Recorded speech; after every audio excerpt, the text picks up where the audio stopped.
What happens when you put a naked man in the middle of Antarctica? Death. In about 18 minutes to be precise. But what if I told you that I figured out how to survive? I'm the Grim Kleaper, and I'll be showing you the worst start in all of Rimworld. But before I do, just a PSA that I now have a second channel for all of my Twitch VODs. So consider checking that out so my family doesn't disown me. Now, on to the video. To further prove my point, we're going to be starting on the coldest spot on the entire planet, as far away from civilization as possible. So our main ideology revolves around pain is virtue, cannibalism, blindsight, and human primacy. The most important part of our faction is the cannibalism, because we're going to be committing more crimes against humanity than a Zootopia fanfiction. But the most crucial thing to have is a bunch of required apparel, because as soon as colonists from your ideology show up, they will always have preferred apparel equipped if they can. Now we're going to be going with this person here because they have aesthetic and construction skill.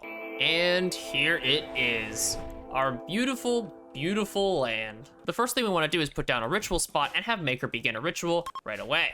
What we're trying to get from this is a 50% chance of a random recruit of our ideology. And perfect, we get a wanderer right here. Now, this is where the preferred apparel comes into play, because Slain here appears with all of our preferred apparel, which means that he has a crapload of clothing to wear to prevent him from freezing. So, we're gonna steal it. And with another person joining the colony, that gives us even more to work with. With some more voluntary accommodation, we're able to give Slain clothing now as well. And sorry Bubba, you're out of luck. Now that we're pretty much good to go, we can afford to do the Fair of Plain, which if we do it right, will allow us to discover an ancient complex. After Bubba died of mysterious circumstances, we can now afford to get a little bit more food, as well as begin our journey off to the ancient complex. We can also abandon our first colony, which makes the game run faster. Now that we're at the ancient complex, let's just try not to burn the place down anymore. So something that's normally very bad about staying in an ancient danger is that you have raids arriving every once in a while. The thing is, raids mean more food. In the meantime, though, we are gonna have to fight some polar bears in order to get food. The second most important thing we need right now is actually a lectern, because it will increase the quality of all of our rituals. Higher quality rituals means more guests. Nutritious guests. And on the topic of food, we could really use a little bit more. Even my colonists don't want me running a Siberian Disney park of death. But much like the copyright under Mickey Mouse, it's never gonna stop. I'm not exactly sure how people are getting up here, much less why, considering the only thing we've done here is just draw a diagonal square on the ground. So we just got someone from our ritual, a psychopath who's really good at a bunch of stuff, but they're a nudist in a frozen wasteland. And we should have an incoming raid now. A raid of which is actually a lot scarier than I thought it would be. Now, the best way for us to deal with this raid is just to sit inside. For whatever weird reason, the AI really likes destroying ancient equipment when you claim it, so they're just gonna spend the next 8 to 7 decades destroying all this wire. And in the meantime, I hacked the ancient terminal, which will trigger a raid from a bunch of tribals, which means we can just sit back and do nothing. To stop any more of those timed raids, we can just settle the region. As an added challenge, I'm not going to be leaving the sea ice biomes. And as a bit of a fitting name for our faction, and oh my goodness, talk about some good luck, we have a merchant. Now because our advanced components and penicillin isn't very useful to us now, I'm just gonna sell it. Something I've never really understood in this game is the fact that these traders came from where exactly? Their closest base is 23 days away, which means they walked halfway across the planet for nothing. So the best part about being able to consistently get colonists is that we can consistently lose colonists. So after doing this ritual, we discovered another ancient complex. And as you can see, our caravan ran out of food. Kind of. Little does Frank know, he is quite literally a walking packaged survival meal. Now, while I could send my talented and skillful colonists in there to explore the facility, I'm not. Go get him, Frank. Now, unfortunately, we do kind of need Frank alive because we just need to carry stuff back. Although looking back at home, our dude's been pretty busy. And due to something entirely not my fault, Frank might have gotten crushed by a roof. Sorry, Frank, this glitter roll of medicine is worth more than you'll ever be. Before we go, we're gonna hack to drop some supply pods and see what we get. That's a lot of milk. Animal migration guinea pigs? Where are they migrating to? We're in the North Pole. Does Santa need a new fur coat or something? We're gonna kill him for their food, but the only thing that Slain has on him is a steel knife. All right, Slain, cue the doom music. Well, we killed 15 guinea pigs. I mean, Slain almost died in the process, but hey, it was worth it. A bulk goods trader, oh my gosh, this is perfect. So a bulk goods trader is the best because not only can we just offload all of our garbage, but also buy components. Destitute refugees, they say that crop blights starve them out of their village. Where? It's negative 25 degrees Celsius out. How are you even growing crops to begin with? Benson begs for permission to stay at cold for 9 days. I'm sure we can think of something to do with them. I swear this isn't the beginning of a bad anime. Benson's died, so the last refugee is not willing to accept this and has decided to leave. Are you okay there, my guy? Slane's had a mental break because he was ravenously hungry.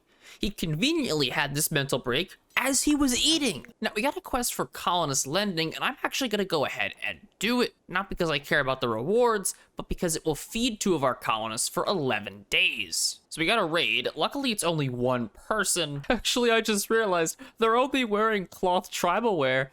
They're just gonna die of hypothermia. Tribes people are beginning their assault. Well, it was a nice trial, I'll give you that much. So we got another colonist here who's pretty good at everything that we don't already have, although she does have negative medical skill, which I guess considering the fact that she's blind shouldn't be a surprise. Randy giveth. And Randy giveth a little more. Divine Chief died, Union of Rostos. Who cares? I'm like 600 miles away from civilization. So our colonists are back, and honestly, I think they wish they were gone at this point, considering the fact that it is negative 51 degrees outside. So right now we're sitting at 4 people, but we really don't have enough food for this many, so we kind of need to cut someone. And unfortunately, the most useless colonist is looking like Slain. Congratulations, comrade, you have been randomly chosen to serve your colony. Slain got an inspired trade. He's like, please no, I've been here since the beginning. Sorry, buddy, I got no room for has-been hotel rejects. So we got another raid, except the best part about this is that this person is actually wearing a parka. But even so, they can't survive in the negative 70 degrees temperature out here. You see, the biggest advantage we have on an ice sheet is the fact that it's so cold, everyone just freezes to death. So by the time this guy actually decides to raid us, he's already got serious hypothermia, which means that we can just sit inside and lock the doors, and he dies. Oh no, anything but our ancient mega cannon platform. Whatever shall we do? Absolutely nothing. And it worked. And best of all, he's only downed, so we can strip him and sell all of his clothes because they're not tainted. So with the power of hypothermia, we've basically found a way to get as much clothing as we could ever need. Well, wait, what? I just got an eclipse and the planet got brighter.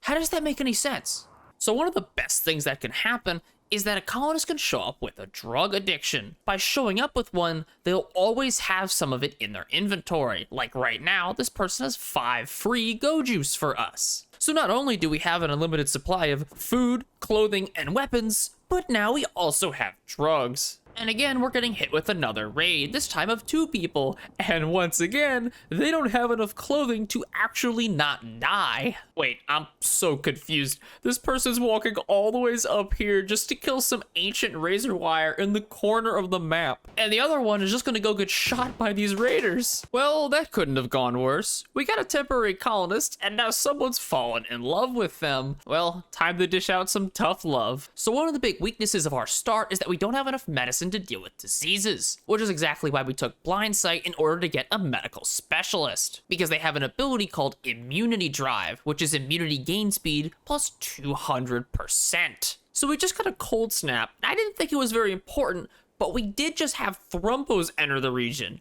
Now, thrumbos have a minimum comfortable temperature of negative 65 degrees Celsius, pretty low, but a cold snap is actually going to make it go below that. Which means that these thrumbos might actually freeze to death. Oh my god, Frank was outside for like 6 seconds and almost died of hypothermia. It's negative 84 degrees. For reference, the coldest it gets on top of Mount Everest is negative 60 degrees. Our colonists should be walking outside and immediately dying. the cold snap is over. Oh, thank gosh. It immediately raised the temperature by 30 degrees. So at this point, we've got an electric smelter, a pretty consistent source of food, and a fantastic defense, and tons of resources. But for me, that's not enough. My goal with this save is to actually beat the game. So I'll be streaming the continuation of this colony on my Twitch. If you miss it or don't catch the stream live, I do in fact have a VOD channel where I will be putting the VOD for those streams on it. Hopefully, I'll see you there.